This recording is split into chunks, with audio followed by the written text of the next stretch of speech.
Kita akan mari kita berdoa. Bapak, terima kasih buat segala kebaikan-Mu dan anugerah-Mu. Kami percaya Tuhan bahwa keberadaan kami semua adalah karena kasih karunia-Mu dan anugerah-Mu. Seperti lagu yang telah kami nyanyikan, kami rindu Engkau Tuhan. Seperti Rusa yang merindukan Engkau, kami rindu Engkau Tuhan. Karena jiwa kami tidak akan pernah puas, jiwa kami tidak akan pernah lega tanpa Allah yang ada di dalam hati dan jiwa kami. Pimpin dan tolong kami Tuhan, untuk boleh sama-sama kami mau belajar Tuhan, memahami apa yang menjadi maumu dan kehendak-Mu, sambil melihat Tuhan betapa besarnya kasih-Mu dan anugerah-Mu yang Kau nyatakan dalam kehidupan kami Tuhan. Sehingga Kau membuat kami Tuhan semua berarti, berharga, bahkan tahun-tahun yang kami lewati semuanya berarti dan berharga. Mengucap syukur jika kalau tahun ini Tuhan Kau berikan kami tahun yang baru bagi kami untuk kami boleh lewati, dan kiranya kami boleh persembahkan Tuhan tahun ini Tuhan kepadamu Tuhan. Biarlah pimpin dan tolong kami Tuhan supaya kami boleh menggunakan waktu-waktu kami, hari-hari kami dengan baik dan efektif. Tuhan, biarlah menjadi kemuliaan bagi namamu. Terima kasih untuk segala kasih karuniamu, berkati kami yang mendengarkan. Biarlah hati kami boleh digerakkan oleh firman-Mu, pikiran kami boleh diarahkan oleh roh-Mu yang bekerja Tuhan dalam hati dan jiwa kami, dan kiranya Kau pakai hamba-Mu yang sangat terbatas dan sangat kurang, bahkan Tuhan mungkin sangat lemah, boleh Kau pakai menjadi bejana tanah liat untuk membawa harta yang mulia bagi kami semua, yakni Engkau dan firman-Mu. Terima kasih buat segala kebaikan-Mu dan anugerah-Mu Tuhan. Di dalam nama Tuhan Yesus kami telah berdoa dan mengucap syukur. Amin. Baik, Shalom Bapak Ibu sekalian yang terkasih dalam nama Tuhan Yesus Kristus. Ya, tidak perlu di-unmute untuk menjawab, nanti jadinya rame Bapak Ibu. Nah, izinkan saya untuk boleh membagikan firman Tuhan pada malam hari ini. Ya, firman Tuhan ini adalah sebenarnya pergumulan saya pribadi, ya kan, apa yang menjadi kehendak dan mau Tuhan. Sebenarnya saya bingung, ya kan, masuk tahun baru ini apa yang harus menjadi resolusi saya gitu kan. Dan saya memilih untuk kembali boleh melihat kembali apa yang menjadi mau Tuhan ya dari firman Tuhan, karena saya melihat bahwa ada begitu banyak fase-fase di dalam kehidupan saya. Kalau mungkin maaf ya, mungkin kalau agak berantakan Bapak Ibu ya, saya bikinnya di Canva. Oke. Nah, saya mengingat kembali tahun-tahun yang sudah saya lewati, ada begitu banyak resolusi-resolusi yang tidak terpenuhi di tahun lalu. Lalu kira-kira perlu nggak kita bikin resolusi kembali di tahun ini? Ya, nanti kita akan belajar bersama-sama apa sih yang Tuhan kehendaki dari setiap resolusi yang kita buat. Yang pertama, dan yang kedua adalah apa yang menjadi solusi, ya kan, dari sisi firman Tuhan. Nanti kita akan lihat di dalam menggapai resolusi tersebut. Dan percayalah bahwa ini sangat memberkati. Ketika saya melakukan studi atas ayat-ayat yang firman Tuhan ini, saya cukup terberkati sekali. Saya sangat termotivasi, saya bangkit kembali. Saya tidak memilih untuk menyerah, ya kan, saya mau tetap maju karena saya tahu bahwa ketika saya mengerjakan resolusi saya tidak sendiri. Saya tidak pernah sendirian. Tadi pagi saya mendengarkan sebuah lagu yang berjudul Very Traveler, ya kan, bagus sekali. Satu kalimat dari lagu itu mengatakan bahwa we never meant to be walk alone, gitu kan. Jadi kita itu tidak Tuhan itu tidak bermaksud untuk mencipta kita berjalan di dunia ini, berjalan di dalam sejarah, berjalan di dalam waktu ini sendirian. Oke, sendirian. Jadi kalau Bapak Ibu berpikir, Pak, saya ini kok nggak bisa ya sesuai dengan maunya Tuhan. Saya ini kok gagal terus ya untuk menghidupi apa yang menjadi kehendak Tuhan. Saya ini kok gagal terus ya Pak melayani. Kok saya nggak pantas ya? Kok saya nggak punya kapasitas gitu kan? Nah, karena kita melihat bahwa kita sendirian, ya kan, kita sendiri, kita belajar, kita menghidupi hidup kita sendiri, kita berjalan tanpa siapa-siapa, ya kan, sehingga kemudian kita fokus pada diri kita sendiri. Tetapi kalau kita mau kembali kepada Alkitab, ya kan, seperti yang lirik lagu yang saya dengar dan memberkati saya adalah ternyata kita tidak dipanggil untuk berjalan sendiri, kita dipanggil untuk hidup atau berjalan bersama dengan Tuhan. Seperti itu Bapak Ibu ya. Nah, semoga nanti pembacaan dan juga kemudian perenungan firman Tuhan ini boleh memberkati kita semua. Ya, mari kita sama-sama belajar. Dua ayat yang akan saya sampaikan dari 2 Tesalonika pasal yang pertama ayat 11 sampai yang ke-12. Ya. Oke, Paulus menulis surat ini untuk yang kedua kalinya kepada jemaat di Tesalonika. Karena surat ini yang kedua untuk jemaat Tesalonika, itulah kenapa kemudian surat ini disebut dengan 2 Tesalonika. Nah, latar belakang kondisi daripada jemaat yang ada di Tesalonika nggak seperti kita yang sekarang, Bapak Ibu ya. Pada waktu itu, pada zaman Paulus, orang Kristen adalah orang Kristen abad pertama, dan kita tahu abad pertama, abad kedua, dan abad ketiga orang-orang Kristen dalam kondisi teraniaya. Orang-orang Kristen dalam kondisi dibully. Orang-orang Kristen dianggap, bagi orang Yahudi dianggap sesat, bagi orang Yunani dan bagi orang Romawi yang tidak bawa patung-patung dewa-dewa, yang tidak bawa patung-patung berhala, orang Kristen dianggap ateis, tidak bertuhan, gitu kan? Apalagi pada waktu itu orang Kristen juga menolak untuk menjadikan kaisar sebagai dewa, karena pada waktu itu kaisar selalu mencanangkan dirinya adalah dewa, seperti itu. Orang Kristen menolak. Itulah kenapa orang Kristen kemudian mendapat bully, mendapat himpitan dari orang-orang Yahudi yang pegang perjanjian lama, ya kan, dan menolak Yesus, dan dapat himpitan daripada orang-orang penyembah berhala, ya kan, dan dapat himpitan dari pemerintah. Jadi teman-teman atau mungkin Bapak Ibu bisa membayangkan kondisi orang Tesalonika pada waktu itu, ya kan. Nah, ini yang kemudian menjadi harapan daripada Paulus. Kita tahu bahwa Paulus menuliskan doanya. Ini aneh, kita jarang menuliskan doa kita. Tetapi ketika Paulus menuliskan doa dia, berarti doa itu bicara mengenai ekspektasi Paulus kepada jemaat di Tesalonika. Itu yang pertama. Ya kan? Dan yang kedua adalah doa yang dituliskan adalah juga merupakan bagian instruksi. Saya akan berikan sebuah ilustrasi. Seperti contoh begini. Seorang anak bungsu berdoa, Tuhan, aku mau minta sepeda. Gitu ya. Oke, aku minta sepeda Tuhan. Dia berdoa dengan sangat kencang dan sangat keras. Lalu kemudian kokonya bilang, ya kan, anak yang sulung ini, kamu ngapain berdoa kencang-kencang? Kenapa kamu berdoa keras-keras gitu kan? Tuhan itu maha mendengar. Gak perlu kamu kencang-kencang. Dalam hati saja Tuhan tahu. Lalu kemudian si anak bungsu berdoa lagi. Gak peduli dengan kata kokonya. Tuhan, aku minta sepeda yang baru. Gitu ya. Oke. Sang koko yang terganggu bilang, kamu ngapain lagi berdoa dengan kencang-kencang gitu loh. Tuhan pasti dengar. Tuhan tahu. Tak perlu kamu berteriak-teriak sedemikian rupa. Lalu kemudian si bungsu menjawab, aku tahu Tuhan itu mendengar. Saat aku berdoa untuk kali pertama, Tuhan mendengar. Tapi kalau tidak kencang-kencang, nenek tidak dengar. Ya kan? Nenek nggak dengar loh. Bapak Ibu bisa melihat ya apa yang menjadi ekspektasi daripada sang anak bungsu ini. Waktu dia berdoa dengan kencang dan keras, ekspektasinya adalah sang nenek mendengar, dan sang nenek tahu apa yang menjadi ekspektasi sang si bungsu ini dan berharap si nenek membelikan ya gitu ya. Oke, jadi kalau kita melihat kembali dari tulisan Paulus, Paulus menuliskan doanya. Ya kan? Kenapa? Karena ini juga menjadi ekspektasi dari seorang bapak rohani kepada anak rohani, dan ini juga menjadi bagian ekspektasi Tuhan kepada kita semua. Ya, jemaat GAB Rehoboth yang ada di tempat ini. Oke, karena ini juga adalah bagian daripada firman Tuhan, maka kita meyakini bahwa ini bukan hanya instruksi dari seorang rasul, tapi ini juga adalah instruksi dari Tuhan. Oke, mari sama-sama kita akan lihat ayat ini dan akan saya bacakan. Karena itu kami senantiasa berdoa juga untuk kamu. Oke, supaya Allah kita menganggap kamu layak bagi panggilannya dan dengan kekuatannya menyempurnakan kehendakmu untuk berbuat baik dan menyempurnakan segala pekerjaan, sehingga nama Yesus Tuhan kita dimuliakan di dalam kamu dan kamu di dalam Dia. Keren banget ini. Menurut kasih karunia Allah kita dan Tuhan Yesus Kristus. Paulus mengatakan, saya nggak berdoa cuma sekali, ya kan? Tapi berdoa berkali-kali, senantiasa berdoa. Dan yang mendoakan tentang kamu bukan cuma aku, tapi juga seluruh rekan-rekan rasul yang lain dan juga seluruh pelayan yang bersama dengan Paulus. Oke, yang mendoakan jemaat Tesalonika. Oke, nah apa yang menjadi bagian doa daripada Paulus untuk jemaat yang sedang teraniaya, untuk jemaat yang sedang kesulitan? Bukan berdoa supaya mereka bebas dari penderitaan loh Bapak Ibu. Bukan berdoa supaya mereka kemudian lepas dari kondisi yang sulit ini. Himpitan orang Yahudi, himpitan orang-orang Yunani, dan juga kemudian himpitan dari pemerintah. Tidak. Tetapi Paulus berdoa supaya mereka tetap berbuat baik.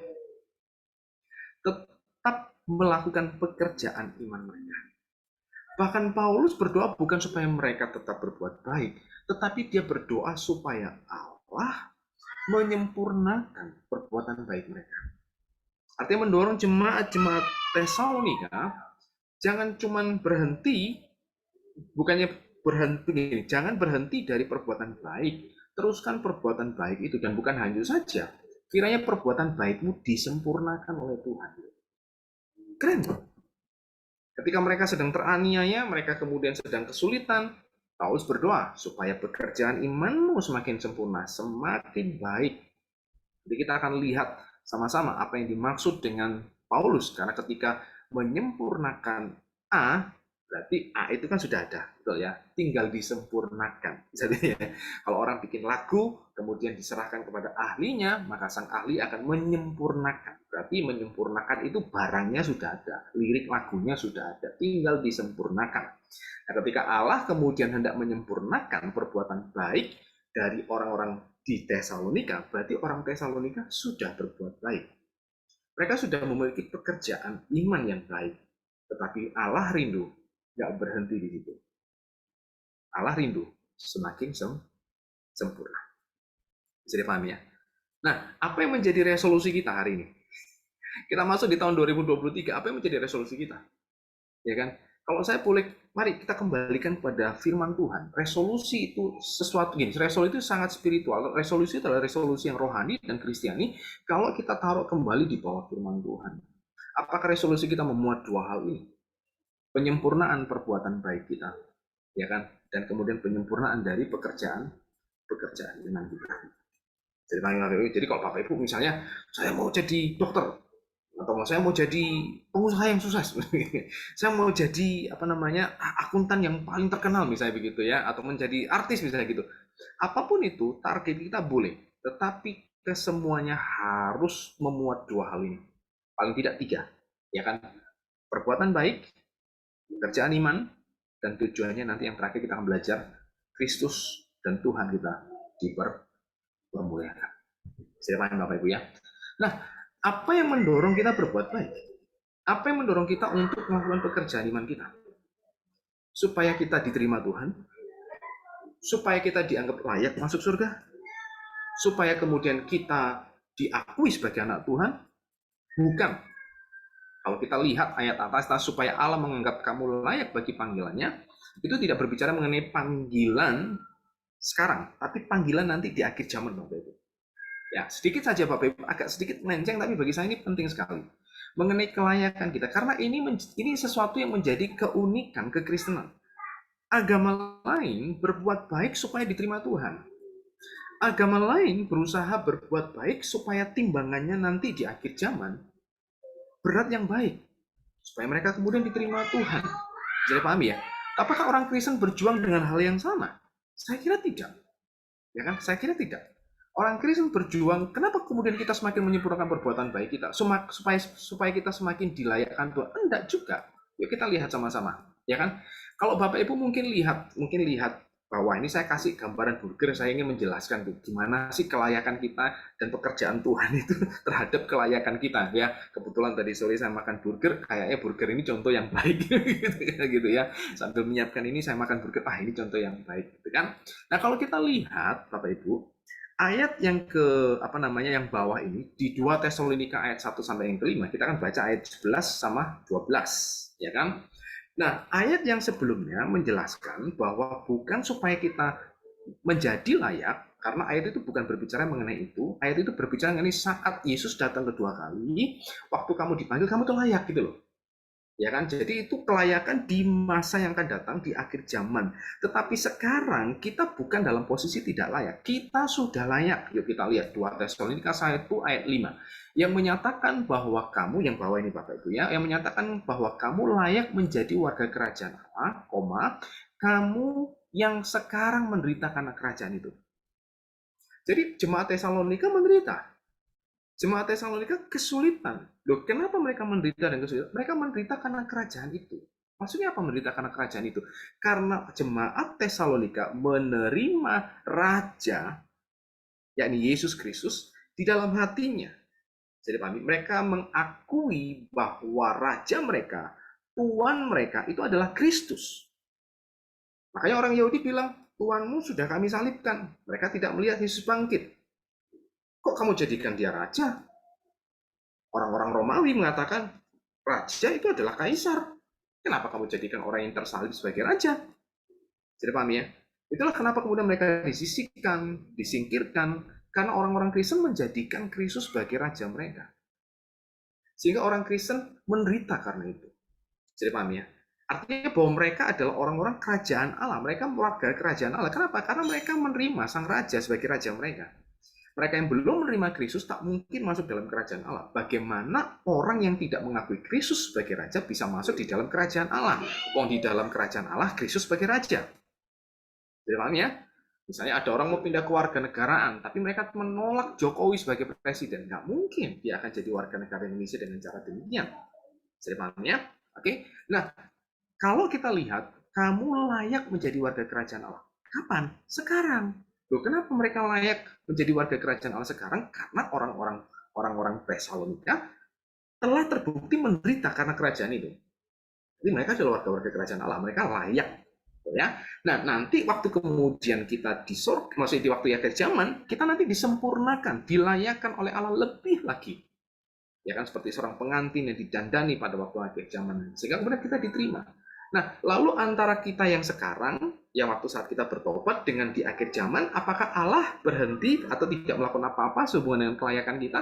Enggak. Di tengah-tengah itu justru kalau Bapak Ibu lihat yang tengah, ya kan, kita dan Allah itu bekerja sama untuk membuat kita menjadi lebih layak menghidupi kelayakan kita.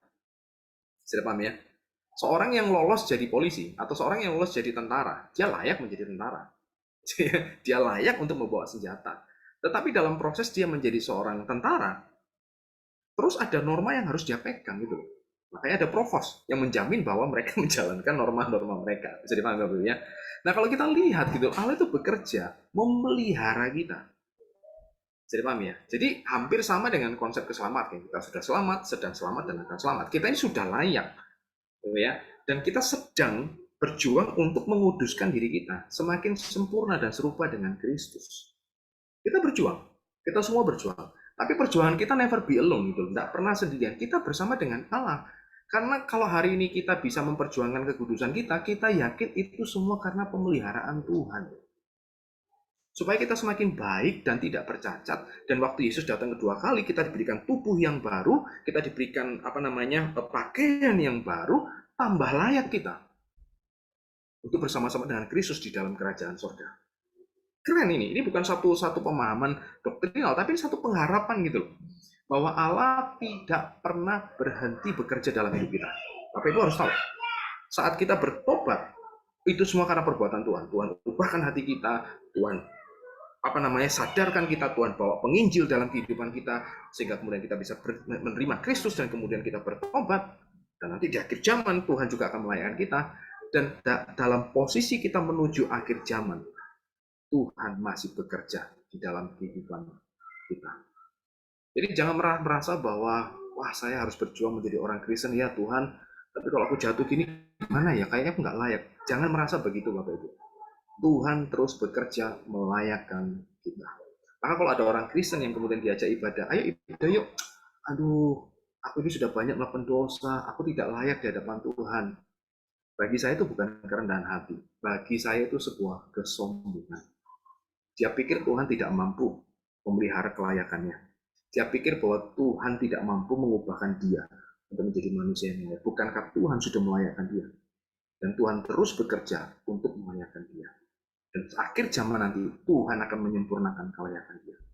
Sehingga dengan pemahaman demikian Bapak Ibu, kita tidak perlu berbuat baik supaya kita semakin layak di hadapan Tuhan. Bukan. Karena kita ini sudah layak menjadi warga negara kerajaan Allah, maka kita berbuat baik kepada orang lain. Sudah paham ya? Itulah kenapa kita tetap teguh di dalam kehidupan kita. Loh, kenapa sih kamu kok tetap jujur? Kenapa sih kok kamu tetap saleh? Kenapa sih kamu tetap baca Alkitab? Dapat apa gitu kan? Mending kerja, duit begitu ya kan?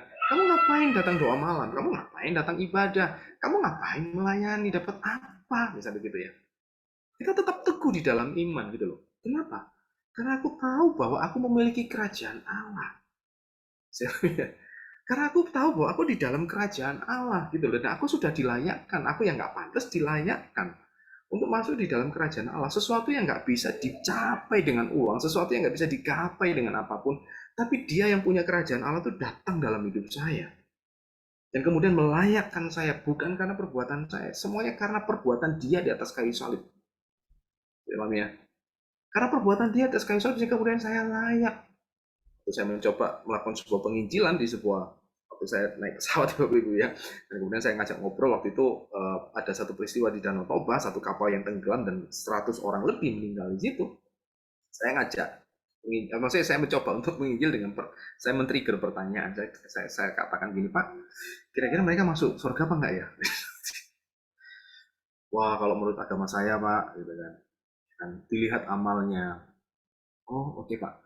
Nah kalau misalnya nih Pak, ini dia berbuat maksiat nih ya, oke, dosanya banyak. Terus kemudian kapalnya tenggelam, dia nggak bisa berenang. Tapi sempat dia berdoa, Tuhan ampuni saya.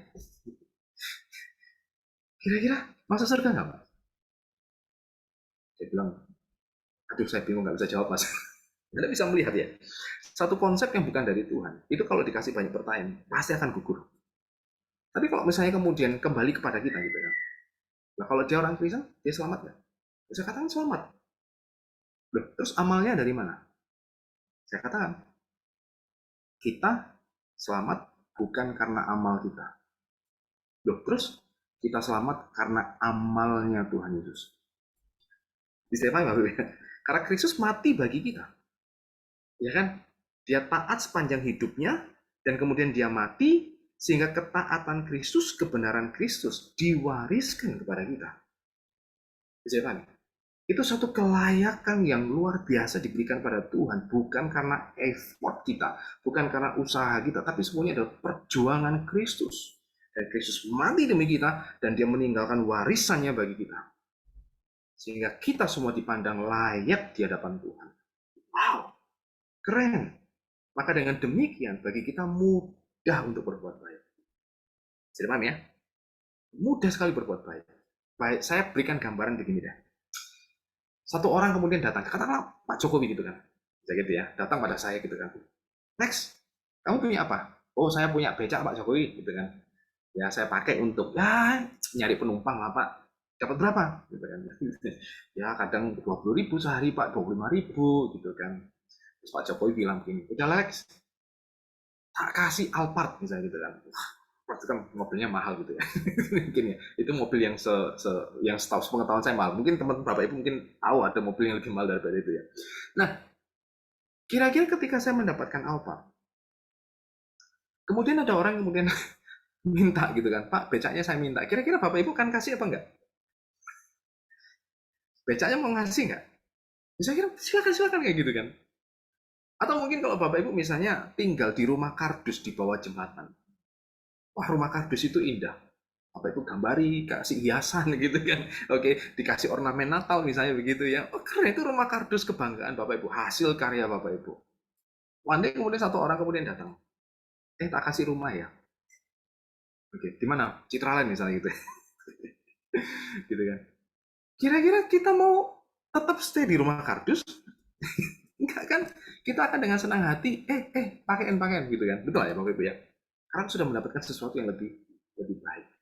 Nah, kita semua adalah orang-orang yang dilayakkan oleh Tuhan. Masuk dalam kerajaan Allah sesuatu yang sangat berharga, yang sangat indah, yang sangat mulia. Maka bagi kita untuk berbuat baik adalah karena kita bersyukur, karena kita sudah mendapatkan yang lebih baik. Bisa dipahami? Nah, orang-orang yang di luar sana, di luar Tuhan, mereka berbuat baik supaya diterima Tuhan, supaya dikasihi Tuhan. Saya mau tanya, perbuatan untuk diterima Tuhan, apakah itu baik? Sendirinya itu nggak baik loh. Saya berikan contoh sekali lagi misalnya. Saya berbuat baik kepada seorang ibu. Saya traktir bakso. Terus saya bilang, Pak Alex ini ya, baik kali ya. Iya. Kenapa Pak kok tiap hari traktir saya bakso? Iya Bu, saya tuh ingin mendapatkan uh, putri ibu sebagai istri saya. Saya tanya, perbuatan saya mentraktir bakso Baik atau tidak? Enggak kan? Tapi seberapa banyak orang ingin mengorbankan 100.000, 50.000, 20.000 supaya dia masuk surga? Loh, apakah surga seharga itu? Kalau orang berbuat baik untuk mendapatkan sesuatu yang lebih besar, saya kira itu bukan sesuatu yang baik. Karena motifnya sudah salah. Tapi kalau motif itu lahir dari rasa syukur, Tuhan sudah menolong saya, Tuhan sudah memberkati saya, Tuhan sudah melayakkan saya, maka itu adalah perbuatan yang baik. Bisa paham itu? Terus apa yang membuat saya layak? Sekali lagi, Kristus yang membuat kita layak, bukan perbuatan baik kita. Saya akan berikan satu kisah Bapak Ibu ya. Ini kebetulan bajunya sama, nggak paham. Nah, kebetulan baju saya sama. Waktu saya di India di Chennai, waktu saya belajar satu kelas apologetika di sana, satu teman saya, teman penduduk asli sana, dan ternyata dia seorang kolonel Bapak Ibu. Itu keren banget. Ya itu pengalaman yang sangat indah itu kan. Saya kemudian diajak jalan, ya kan, selain mengunjungi gereja Rasul Thomas, ya maksudnya kuburannya Rasul Thomas, ya kan. Terus dia bawa saya ke markas. Oh, itu pengalaman yang sangat sangat unik. Karena kebetulan markas dia, ya kan, itu lapisan luarnya itu masih benteng bangunan Inggris. Wah, saya ini sedikit suka dengan sesuatu yang sifatnya berbau-bau sejarah gitu kan. Jadi dia bilang, "Come on, follow me." Tak ajak masuk ke markasku gitu ya. Nah, waktu saya masuk di portal pertama, ya kan dihentikan oleh dua tentara waktu itu, ya kan, dan kemudian teman saya ini buka jendela, ya kan, dan kemudian dia cerita, ya kan, dalam bahasa, maksudnya ngobrol dalam bahasa Tamil pada waktu itu, ya kan, dan dia menjelaskan bahwa dia bersama dengan temannya. Langsung kemudian yang jaga itu, karena dia nggak pakai seragam, dia pakai baju bebas, dia jelaskan, "I'm kolonel," gitu kan. Oke, maka kemudian semua hormat gitu kan. "Yes sir," gitu kan, langsung dibuka portalnya. Terus kemudian kami masuk Bapak Ibu. Kami masuk, saya lihat beberapa kendaraan militer, saya lihat gerbang yang dibangun oleh Inggris gitu kan, abad 18. Keren banget, saya masuk ke dalam situ, ya kan. Dan yang menarik adalah begini. Saya membayangkan, saya orang Indonesia, pasti nggak boleh masuk markas militer. Saya orang Indonesia. Ya kan? Dan yang kedua adalah, oke, saya bukan warga India. Gitu. Kalaupun warga India, belum tentu bisa masuk. Kenapa? Karena dia bukan anggota militer. Bisa paham ya? Lalu apa yang membuat saya kemudian dengan teman saya ini bisa masuk ke sana, bisa jalan-jalan? Karena saya bersama dengan orang yang berasal dari markas militer. Bisa dipahami? Bahkan kemudian sempat saya foto-foto dan ternyata area itu tidak boleh difoto, ya kan? Lalu ada seorang provos ya waktu itu ya, prajurit provos gitu kan. Dan dia panggil saya gitu kan. Lalu saya bilang, "Sorry, I'm a tourist," gitu kan. Saya ini turis gitu ya. I'm from Indonesia gitu kan. Lalu kemudian provos itu berkata, "Oke, sure, ya kan. Let me see your passport." Ya kan? Saya nggak berani, wah paspor saya ditahan, saya nggak bisa pulang begitu kan. Saya tertegun gitu kan. Tapi teman saya kemudian mendatangi saya dan dia jelaskan, "Saya kolonel," gitu kan. Oke, kemudian dia ajak saya foto di depan pos itu di ruang prajurit itu, gitu kan. Nah, itu satu pengalaman yang menarik Bapak Ibu, dan itu kemudian akhirnya membuat saya teringat. Itulah cara kemudian kita bisa layak di hadapan Tuhan. Itu yang membuat kemudian kita layak di dalam kerajaan Allah. Bahwa kita masuk di dalam kerajaan Allah karena Dia yang dari sorga telah turun ke dunia ini, mati bagi kita, menjemput kita, dan nanti akan membawa kita masuk di dalam sorga. Tetapi sebelum kita masuk sorga, kita sudah ada di dalam kerajaan. Jadi Dia yang dari kerajaan Allah menjemput kita untuk bisa masuk di dalam kerajaan Allah. Sehingga kemudian dengan demikian kita layak bukan karena perbuatan baik, kita layak sepenuhnya karena perbuatan Kristus. Bisa pahami Bapak Ibu ya. Kita baca Alkitab bukan supaya kita semakin layak di hadapan Tuhan. Kita melayani bukan supaya kita semakin layak di hadapan Tuhan. Kita menolong orang lain bukan semakin layak, tetapi karena kita layak, karena Kristus, kita melakukan itu semua. Bisa dipahami ya. Oke. Nah, lanjut. Lalu apa yang menjadi elemen resolusi kita? Ya kan? Apa yang menjadi dasar kita untuk menyusun apa sih yang ingin saya capai di tahun ini 2023? Saya berikan contoh saja, singkat saja ya Bapak Ibu. Nah, di tahun 2002 saya ambil di 1 Tesalonika, surat pertama Paulus kepada jemaat Tesalonika. Dia mengatakan begini, "Kami ingat bagaimana kalian menunjukkan dalam perbuatan bahwa kalian percaya pada Kristus, pekerjaan iman. Bagaimana kalian mengasihi orang lain sehingga melayani mereka, perbuatan baik. Dan bagaimana kalian berharap dengan teguh kepada Tuhan kita Yesus Kristus, pekerjaan iman. Sudah paham ya? Jadi ada 2 poin, perbuatan baik dan pekerjaan iman. Lalu Paulus mengirim surat lagi di 2 Tesalonika. Dan kiranya dengan kekuatannya menyempurnakan kehendakmu untuk berbuat baik dan menyempurnakan segala pekerjaan imanmu, bagian yang atas waktu itu ya, sehingga nama Yesus, ya kan, Tuhan kita dimuliakan di dalam nama. Jelas ya? Jadi ada 3 elemen yang perlu kita perhatikan, karena Allah sedang mengerjakan dan Allah sedang menyempurnakan perbuatan baik kita, maka perbuatan baik juga harus menjadi bagian dari resolusi kita. Demikian juga dengan pekerjaan iman kita. Tetapi sekali lagi bahwa itu, kedua hal itu dilakukan bukan untuk membuat kita semakin diterima Tuhan. No, kita sudah diterima Tuhan, kita sudah menjadi milik kita, Tuhan kita sudah menjadi anak-anak Tuhan, kita mengerjakan itu dari rasa syukur kita kepada Tuhan. Dan kita rindu di poin yang ketiga nanti bahwa Tuhan dipermuliakan dari seluruh perbuatan kita, dari seluruh resolusi kita. Jadi paham ya? Karena tujuan daripada resolusi kita bukanlah untuk diri kita, tapi Tuhan dipermuliakan. Tujuan kita melayani juga bukan supaya kemudian kita dianggap baik orang lain, diterima orang lain. Keliru. Tujuan kita adalah supaya Tuhan dipermuliakan. Saya paham ya Bapak Ibu, saya suka dengan satu quote dari seorang hamba Tuhan. Dia berkata, kalau kamu tidak siap dilupakan, kamu tidak siap melayani. Karena yang namanya melayani adalah apa Bapak Ibu? Bukan kita yang dimuliakan, tapi Kristus yang dimuliakan. Nah, itu cukup membantu saya. Ya, wah saya tidak terlalu peduli deh dengan apa kata orang tentang saya. Yang penting mereka tahu ya kan siapa Kristus. Seperti itu. Nah, tadi kita menyanyikan satu lagu yang bagus, kemudian saya taruh di PowerPoint ini ya kan, keren ya bagian. All my life you have been faithful, ya kan. All my life you have been so good, ya kan. With every breath that I am, apa Bapak Ibu, able, ya kan. I'm gonna sing of the goodness of God. Setiap langkah, setiap nafas aku bisa. Loh kenapa? Karena ada Tuhan yang setia. Karena Tuhan yang setia adalah Tuhan yang good. Bukan hanya good, so good, sangat baik. Saya paham ya? Tapi saya nggak mampu, saya nggak bisa, saya nggak ada kapasitas ke sana. Perhatikan kalimat ini baik-baik. You never meant to be walk alone. Oke? Dan kita pasti able. Kenapa? Karena kita bersama dengan Tuhan yang setia. Gitu. Dan Tuhan yang setia itu menemani kita. Dan Tuhan yang setia itu adalah Tuhan yang so good. Terus apa yang harus menjadi respon kita? I'm gonna sing of the goodness of God.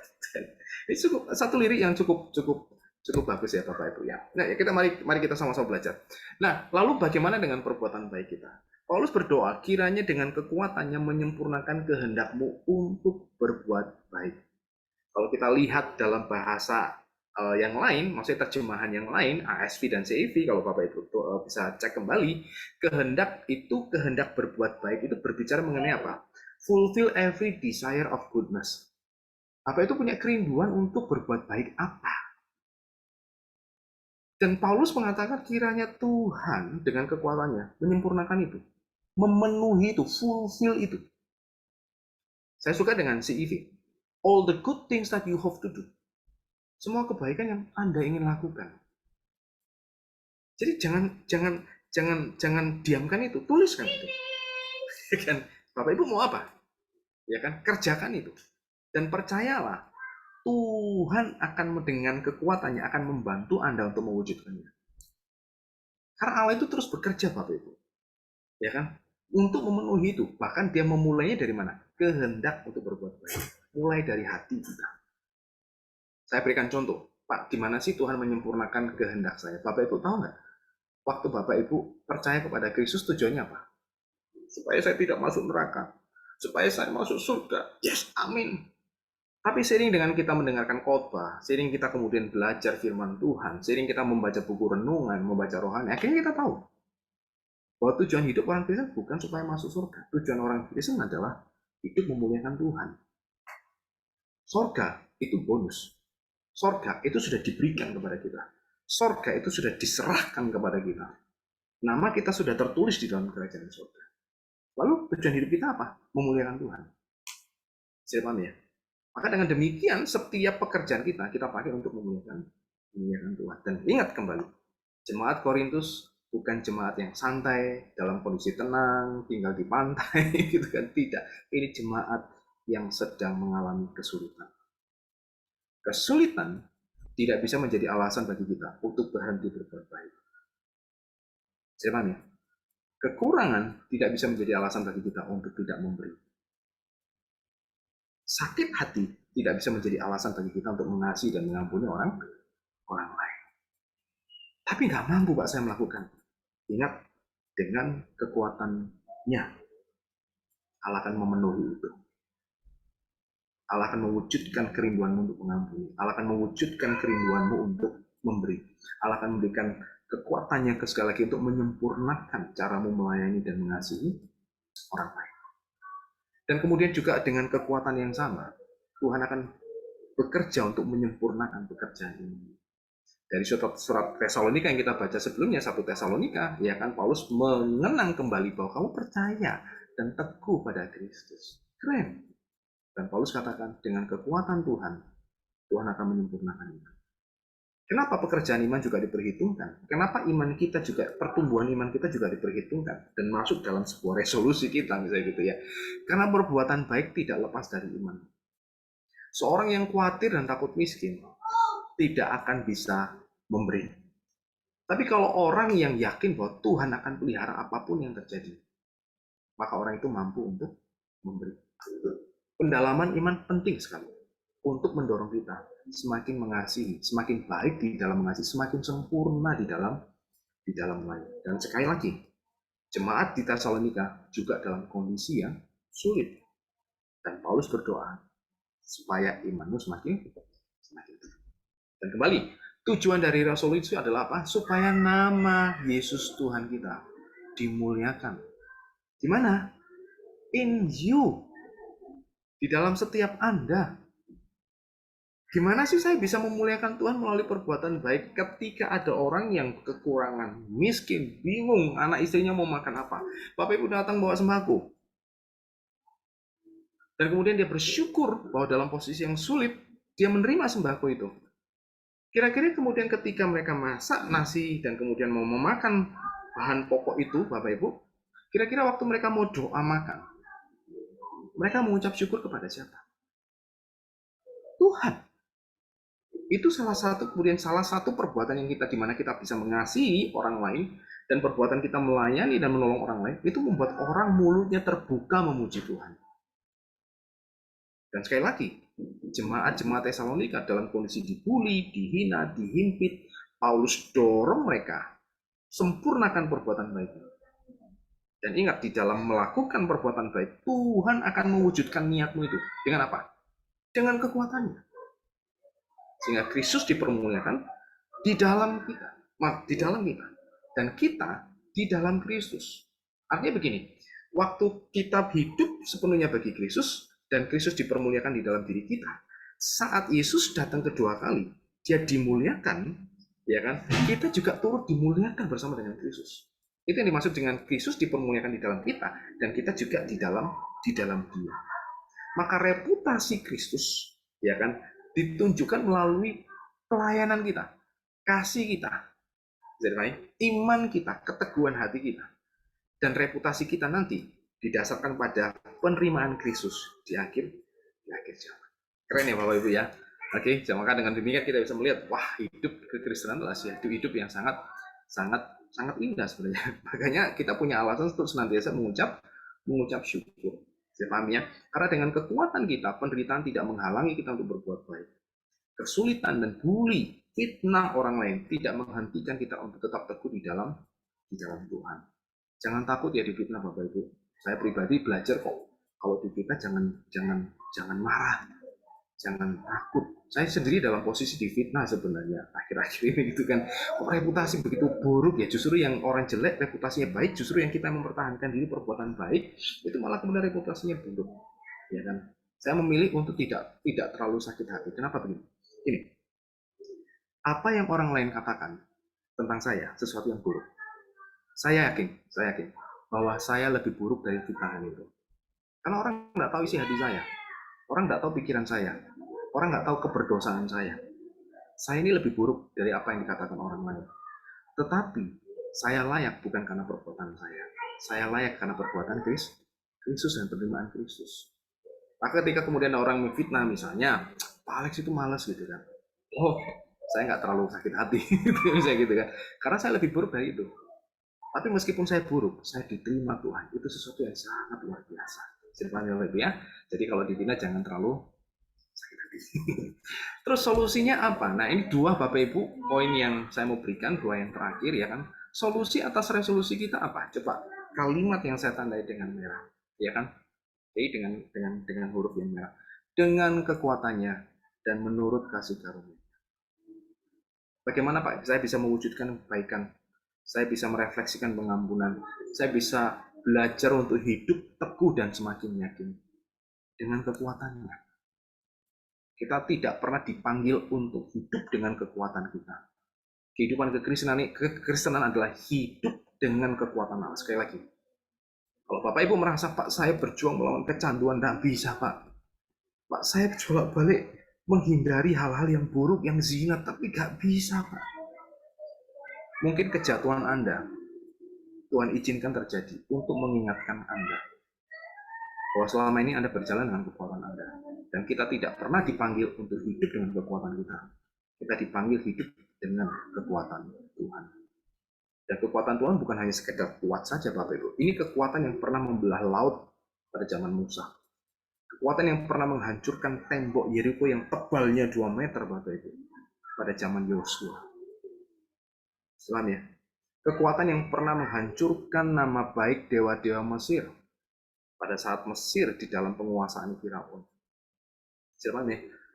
Kita hidup dengan kekuatan yang sangat hebat, kekuatan yang membuat Kristus mampu menghentikan badai. Dan kekuatan itu adalah kekuatan yang mendorong kita dan memenuhi ekspektasi kita untuk berbuat baik. Dan yang kedua, menurut kasih karunia Tuhan. Saya pernah berbuat salah. Saya pernah bertanya kepada seorang pendeta hamba Tuhan. Pak enak ya, Bapak ini diberkati Tuhan dengan kemampuan finansial luar biasa, dan kemudian Bapak juga membangun gereja, dan itu pakai uang Bapak gitu kan. Rasanya indah sekali pelayanan seperti itu. Nggak seperti saya loh Pak, saya tuh pengen kayak Bapak. Lalu kemudian dia menjawab dengan bijaksana, sangat bijaksana, dan itu kemudian menegur saya pribadi. Dia mengatakan begini, loh Pak Alex, Tuhan itu kan memberikan kapasitas kita masing-masing. Dan di tempat Pak Alex, saya nggak bisa. Dan mungkin di tempat saya, Pak Alex nggak bisa. Pakai Tuhan taruh berdasarkan kapasitas yang dipercayakan. Wah, itu membuat kemudian saya sadar. Saya baru saat itu merasa berdosa. Karena saya membandingkan hidup saya dengan orang lain. Saya iri dengan orang lain. Dengan tidak melihat bahwa keberadaan saya, Tuhan taruh sesuai dengan kehendaknya dan berdasarkan kasih karunia. Maka mulai saat itu saya berhenti untuk iri kepada orang lain. Apa yang saya punya, saya percaya itu dari Tuhan. Pengalaman yang saya punya, keterampilan yang saya punya, ya kan, kemudian katakannya kepandaian yang saya punya, itu semua juga dari Tuhan. Maka saya percaya bahwa itu Tuhan berikan berdasarkan kasih karunia. Maka kita bisa menolong orang lain, melayani orang lain dari apa yang sudah Tuhan berikan. Kalau kita iri, andai ya saya seperti dia, andai saya seperti orang itu, andai saya bisa melayani seperti dia, kita tidak pernah akan menggunakan apa yang sudah Tuhan berikan dalam hidup kita untuk melayani. Jadi ya. Jadi berhenti ya kan, untuk membanding-bandingkan hidup kita dengan orang lain. Mari sama-sama kita lihat apa sih yang bisa kita berikan kepada orang lain. Saya mau baca satu ilustrasi sebagai penutup. Ya kan, ini ilustrasi paling kuno dari buku pengembangan diri, ya kan. Usianya hampir 50 tahun ilustrasi ini ya. Nah, ilustrasi itu berkata gini, ada seorang yang menjual panahnya supaya dia bisa pergi untuk bersama dengan orang lain bekerja sebagai buruh tambang emas. Orang pengen lihat, wah mereka yang kerja-kerja gali-gali emas di sana itu pulang itu bisa bawa bongkahan emas gitu kan, dan mereka bisa jadi kaya raya gitu kan. Oke, nah dia jual tanahnya yang luas itu, cari modal, pergi ke sana, cari emas, dan kemudian ternyata dia tidak menemukan, dan ketika dia pulang kampung, dia melihat ternyata tanah yang dia tinggalkan, yang dibeli orang lain, itu sudah dibangun kilang minyak. Ternyata tanah yang ditinggalkan itu memiliki kandungan minyak. Dan dia sangat menyesal seperti itu. Nah mari, ilustrasi ini mengingatkan kepada kita juga, mari jangan berusaha untuk menunggu seperti orang lain. Apa yang sudah kita punya, percayalah bahwa itu semua adalah menurut kasih karunia Tuhan, sesuai dengan takaran Tuhan. Mari kita melayani Tuhan dengan takaran yang sudah Tuhan berikan. Tapi saya nggak bisa, Pak. Saya nggak mampu, Pak. Percayalah, dengan kekuatannya, kita pasti mampu. Mari kita berdoa.